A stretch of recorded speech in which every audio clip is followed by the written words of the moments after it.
Hey guys, what did you think about the Hims and Hers commercial at the Super Bowl? Did you watch the Super Bowl? I didn't. I'm a huge Steelers fan and not a football fan at all, just a Steelers football fan. So if it's the Eagles and Chiefs, I honestly don't care. I think I watched Southern Charm season 9. I just love them. Patricia's my favorite. I was so pumped up because Hims and Hers, I haven't done a lot of research on this company.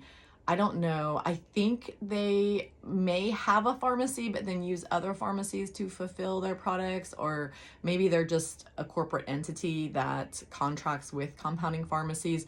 But whatever, it's compounding pharmacy product. And finally, let's go through this commercial. Obesity is America's deadliest epidemic. This is America. 74% of us are overweight, and obesity leads to 500,000 deaths each year.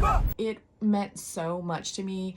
I know this is like a hot topic where we're saying that like America wants to keep us sick, but I mean, let's get real. Like, I'll be honest, growing up, so I grew up an athlete, but there was something about that, like being able to eat so many calories. And I played soccer, so a lot of running, a lot of training. I was always running, always training. However, when I stopped playing, that was a really hard transition for me. But I remember being addicted to certain foods, like those crap foods that are just built to make you addicted with the sugar and the fat.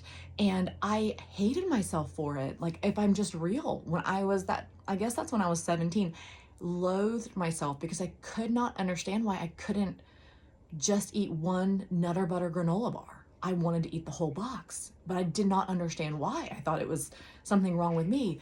And now that I'm older and more experienced, and I see what eating healthful whole foods can do for you and your mind, and then the gut-brain connection that really, I believe, is why the GLP-1s work so well for Americans, is because I think that communication between our gut and our satiety cues in our brain, so our gut telling our brain like that's enough, or this isn't good food, that has gotten rewired for me in my 40s. Thank God, really, because it's hell when it is the other way, where you feel almost a slave to certain foods.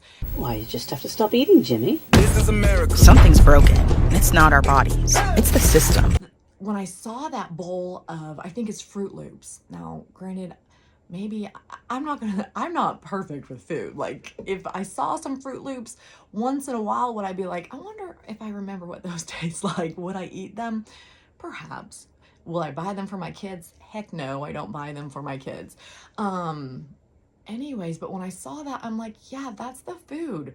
The dyes in our food, the hydrogenated oils, the corn syrup, like that, all of that is so addictive and meant to keep you addicted. And I just felt so happy that compounders they're not tied to Big Pharma. They're not tied to the FDA. They can tell it like we see it. Welcome to Weight Loss in America. Like and subscribe. A $160 billion industry that feeds on our failure. Yeah. There are medications that work, but they're priced for profits, not patients.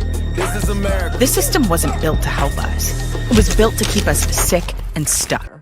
Let's stay with the main point, and the main point is money, and the main point is who's getting to make the most money when America is sick and obese.